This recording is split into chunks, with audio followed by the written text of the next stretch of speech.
What's up, ladies and gentlemen? Welcome back to the Big Fight Fuel channel where we speak the truth, we're honest, and we give out takes on the Miami Dolphins. It is Tuesday night, December 2nd, 2025. And first and foremost, before we talk about anything related in this video, let's talk about Sunday, okay? As you guys know, this Sunday, I'll be heading down to MetLife Stadium to watch the Miami Dolphins take on the New York Jets, okay? I'm very excited. Heading down there early Sunday morning. I'm talking probably like 8 o'clock in the morning or whatever. I live about an hour, 45 minutes from MetLife Stadium. So I'll be heading down there early. I'll be getting my ass down to the MetLife American Dream Mall area. Might want to stop at the American Dream Mall for a little bit. I do know that Dolphins fans at Dolphins NYC does their yearly MetLife takeover. I've never gone to one before. Unfortunately, I'm not going to be able to go to this one because I just don't have the money for it. It's a lot going on the website. But I'm excited because that means there's going to be so many Dolphin fans at this game to hopefully be able to interact with before and during the game. I'm taking my girlfriend, Alyssa, to her first ever NFL football game. So that is very exciting for me. And it's going to be a great day Sunday, man. I'm going to be getting down there early. I'm going to be in section 149, okay? That's literally, I think, behind the end zone. And I can't remember what row we are, but I will be in section 149 for this game. That's like literally right behind the end zone on the left side of the field. So, to where the J logo starts for the Jets, I guess you could say.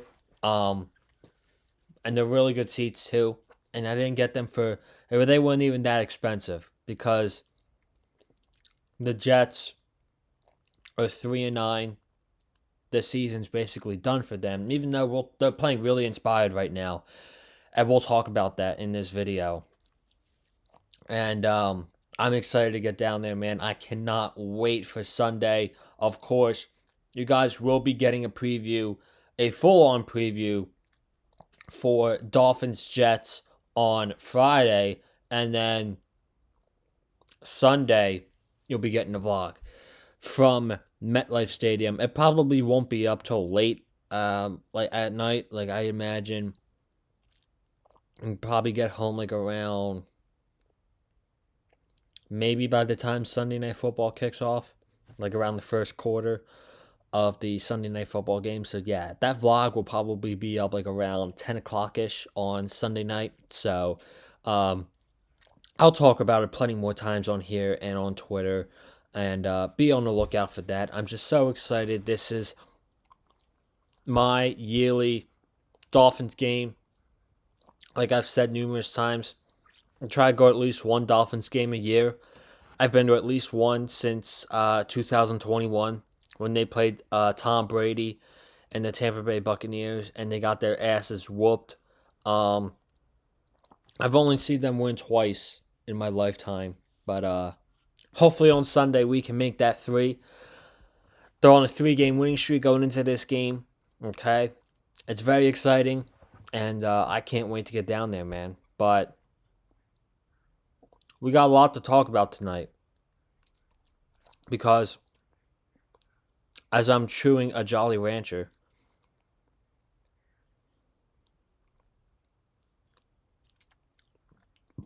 excuse me. There we go.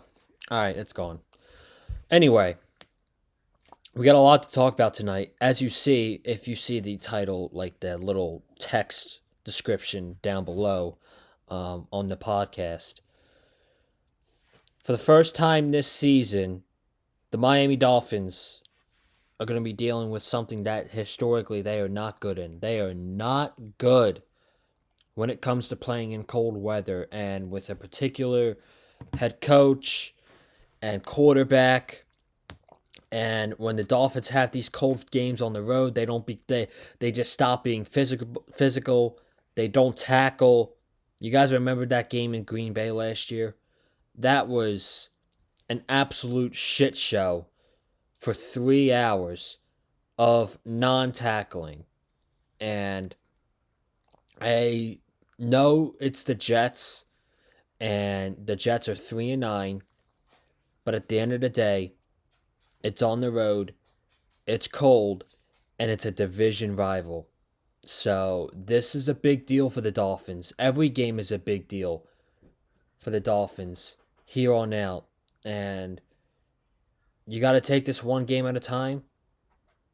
And really, you can't focus on. Hold on a second, guys. As you see what happens when you're live, or not live, but when you're recording, and you have the dog in the same room with you, and she's got a pair of glasses in her mouth. So, I'm going to take this.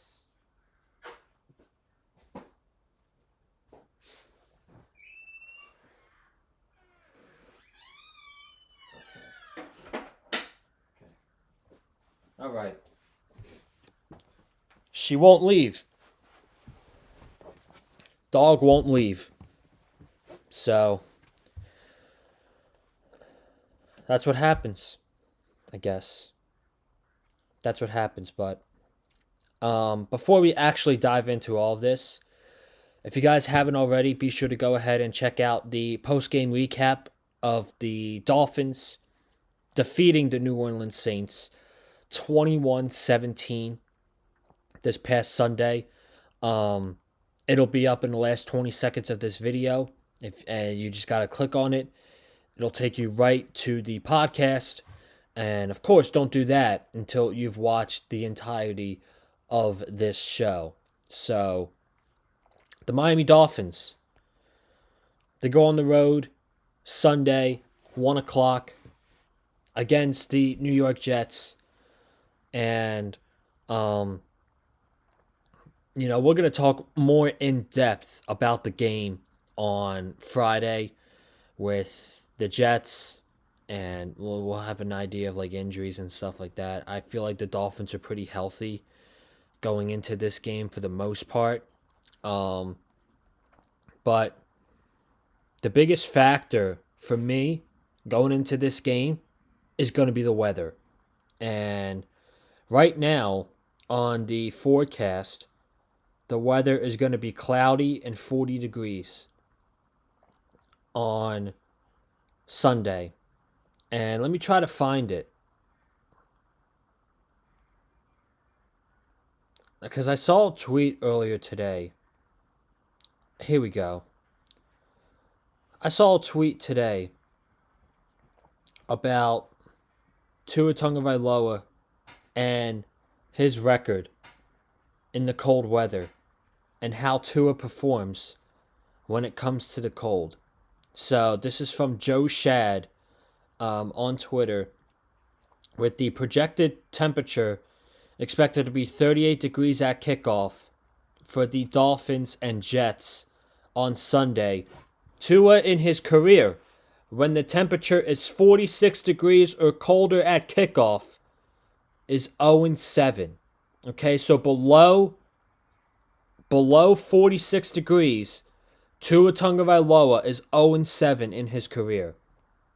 When the temperature is below 50 degrees, this doesn't matter because it's not going to be like a lukewarm. It's going to be a cold game, basically. It's going to be a cold football game.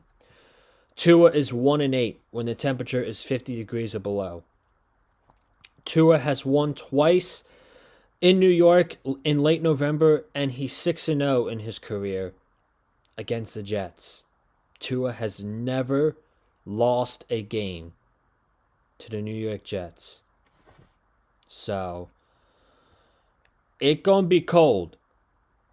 And that's and something, whenever the Dolphins have to go on the road and they have to play in these type of environments,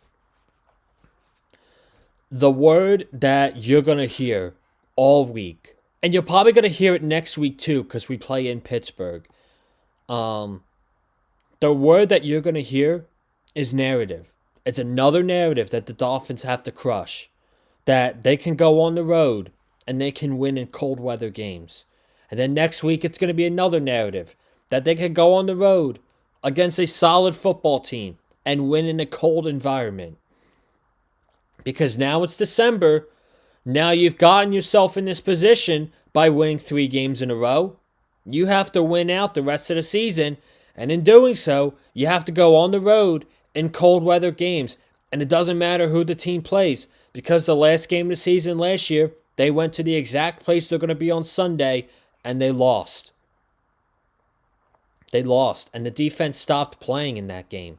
I truly feel like you look up at the scoreboard, with the Broncos up 21-0 against the Chiefs, by the time the Dolphins were up 6-0, I feel like the team threw it in. I'm just going to be totally honest with you guys. I felt like the team threw it in last year against the Jets, the last game of the season. And this is not this is not the only game, as I've referenced. You guys remember that Green Bay game last year on Christmas? It was 26 degrees at kickoff. Malik Washington fumbling the punt about 2.5 minutes into the game. No tackling, just no run game.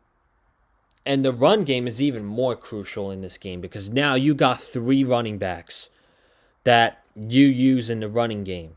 You use Devon Achane, obviously. He's a top 5 running back in the NFL. I don't care what anybody says. You look at the value of Devon Achane. Look at the other running backs around the NFL this season. Guys like Jonathan Taylor, guys like Bijan Robinson, Gibbs. Devon Achane is on that level. Literally, outside of like those 3 guys, Jonathan Taylor, Jahmyr Gibbs, and Bijan Robinson, Devon Achane is in that conversation as the best running back in the NFL. And the Dolphins and this running game is so good, especially when they do those pitches. It doesn't matter if it's going to the right. It doesn't matter if it's going to the left. It doesn't matter if Devon Achane's behind the quarterback and it's a straight pitch to him and he runs up the middle. The guy is able to get yards. The guy he's awesome. And he is far and beyond the team MVP this season. No question about it. Devon Achane is the Dolphins offense, and we'll talk about that later. More when we talk about Tua, but more about the cold. Mike McDaniel seems to go away from the game plan when it gets cold outside. You guys realize that in the last couple years? Because they go on the road. They're not used to this environment. They get down early, and the game plan goes out the window. So you cannot start slow in this game like you've had against Washington and against the Saints. I don't care that you're playing the 3-9 Jets. You can't start slow. And one thing about the Jets is, yes, they started the season 0-7. The season was over by once we beat them, I felt like their season was cooked. The Jets' season was cooked when the Dolphins beat them back in week 4. But the Jets, they are playing more together. Tyrod Taylor has ignited a spark in the Jets' offense. Okay? The Jets' offense is not playing that bad, honestly, right now. They could go back to their old ways. I hope so. I hope the Dolphins' defense absolutely dominates this game. But the Jets are now playing together as a team because they are believing in their coach. They're buying in as to what Aaron Glenn is saying over there. whatever he's saying to them, and they are playing more together as a team. I'm going to watch more Jets tape as to what the Jets are successful with in these last couple games, but the Jets are playing way better now than they were in the beginning of the season when we played them all the way back in week 4. And it's funny because Garrett Wilson's hurt for them. Justin Fields isn't even their quarterback. Tyrod Taylor is. And since we played them earlier in the year in week 4, both teams have gotten better. And the records might not show it. Yeah, the Dolphins are 5-7. Yeah, the Jets are 3-9. But both teams have gotten better from the first game early on in this season. But now the biggest factor going into this game is the weather. And that's not an excuse. You got to live in that reality that, hey, we got a job to do. We got to go on the road and we got to win in this fucking game. Yes, it's going to be cold. And the Dolphins historically suck in the cold. Doesn't matter. It's not an excuse. Put your big boy pants on. Go play a physical football game and do your thing. You want to crush narratives? You want another opportunity to crush this cold weather narrative? You got to do it. Not only do you got to do it this week, you got to do it next week. But we'll get the next week when we're past this game. Let's get past this game first before we talk about the Steelers game. Okay? This is a very important game coming up on Sunday. And the Jets, do not take them soft. Do not take them lightly. It's just like the Saints, just like the Commanders. It is on the road. It is a division rival. And it is a division rival that is playing some pretty solid football right now. So, the cold is going to be a huge factor in this game on Sunday. Now, we got one more topic to talk about, and this is a pretty big topic, okay? I feel like some people have been talking about this for the past 2 days since the Dolphins won, and granted, you're not trying to look fancy in the NFL. It's not like college. It's not like college where the Alabama Crimson Tide are playing, I don't know, Eastern Michigan, and they win 63-7. That's not how it's designed to be in the NFL. But even in wins, sometimes it can feel uninspiring. Sometimes it could feel like, damn, like we were trying to lose that game. We should have lost that game. And by the way our quarterback, Tua Tagovailoa, was playing on Sunday, it feels like the Dolphins' offense, in the second half in particular, were trying their absolute hardest to hand this game over to the Saints. And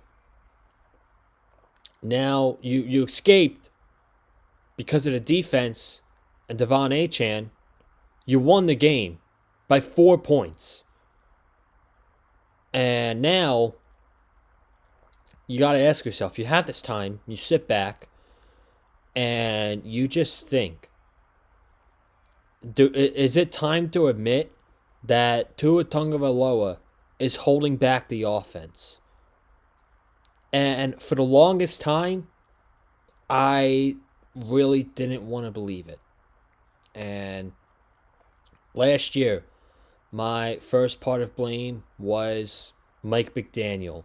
And Mike McDaniel's scheming and his coaching and his game day operations, Mike McDaniel was blame number one for me. Okay? And then it was the O-line. And the O-line is just not good. Teron Armstead's in and out every game. The guards suck. Austin Jackson's hurt. We're on our third right tackle. Okay? It's the O-line. All right? And then it's the fact that we have no run game with Austin Jackson. And it's the fact that earlier this year, it's Mike McDaniel. Okay? In the beginning of the year, Mike McDaniel was my blame for the offense. It was not Tua Tagovailoa. It was Mike McDaniel. Tua had a pot in that. He absolutely had a handful in that in the beginning of the year. But my main blame was Mike McDaniel. That's why after they lost to the Carolina Panthers, the next day I was screaming my head off for the Dolphins and Stephen Ross to fire Mike McDaniel. Screaming my head off after that game, if you guys remember. That video blew up. And now you watch these games and you watch them play.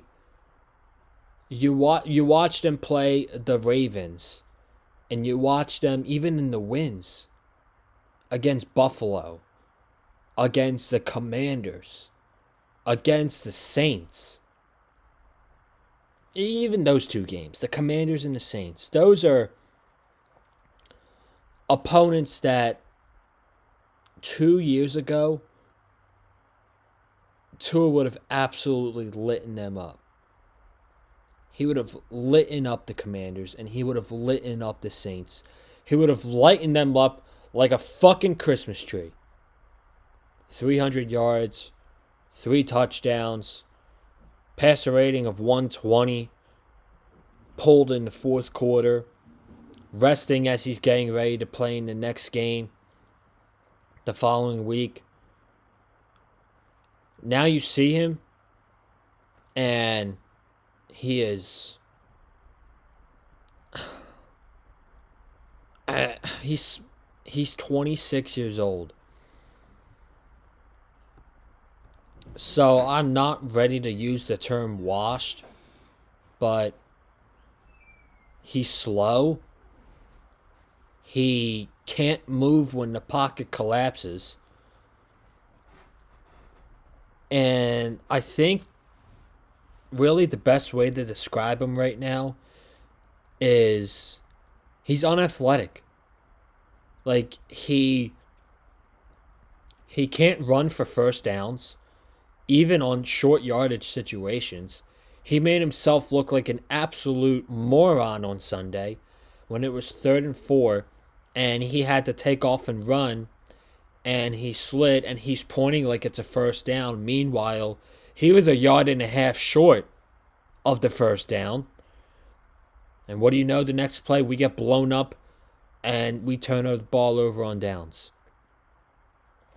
So that happens. And he takes sacks. He can't run outside the pocket. He's not Josh Allen. He's not Justin Herbert. Okay? He's not Dak Prescott. He's not Caleb Williams, where if the pocket collapses and pressure comes, he can't just run outside and make his own play. He has to follow the play call that's given to him. And if the first read's not there, all hell will break loose. And if the pocket collapses on him, it's over. The play is as good as over. It's done. He's taking the sack. He's not going to run outside and try to make his own play. He's been told by probably too many people that, hey, you can't run, or hey, you can't take those hits. And I understand that because of all the concussions that he's had throughout his career. But that also means he's a limited quarterback. And when you have a limited quarterback, that means you have a limited offense. So the Dolphins have a limited offense because of Tua Tagovailoa. I want you to understand that. Tua is limiting the offense. Back in 2023, where you had Tua, and you had Tyreek, and you had Teron Armstead, and you had Raheem Mostert, who had 20-plus touchdowns, and you had Jalen Waddle, and Mike McDaniel calling the plays. Out of all those guys in that season, Tua was the bus driver for that offense. Now, Tua is not the bus driver. Devon Achane has taken over as the bus driver for the offense. Devon Achane is in full control of this offense. This is Devon Achane's offense. And if he doesn't have a good day, the Dolphins offense is not going to have a good day, because then you're going to have to rely on Tua Tagovailoa having you to win games, and he's not capable of doing that. Teams' plans would be, we don't want Tua to throw because, his accuracy, how quick he releases the football. They would load up the middle of the field. They would make you beat them. Teams would make the Dolphins beat them with short passes and running the football. Now, over the last 5 weeks, the Dolphins are one of the best rushing offense in the NFL because of Devon Achane. And now, I wouldn't be shocked if in these last 5 games, a game plan is, hey, we need to stack the box. We need to stop Devon Achane, and we need to stop the run first. Because if that happens, Tua, we got to tell them, okay, Tua has to beat us. Devon Achane cannot beat us. And I don't think Tua's capable of doing that. I just don't. And now, how I was saying earlier that I never thought he was the main problem of the offense? I thought it was Mike McDaniel or anything else. Now, Tua Tagovailoa is the main problem on the Dolphins offense. He's kind of holding the offense back. He's the problem. Does Mike McDaniel have a pot in that? Yes, he was one of the people that was campaigning to pay Tua.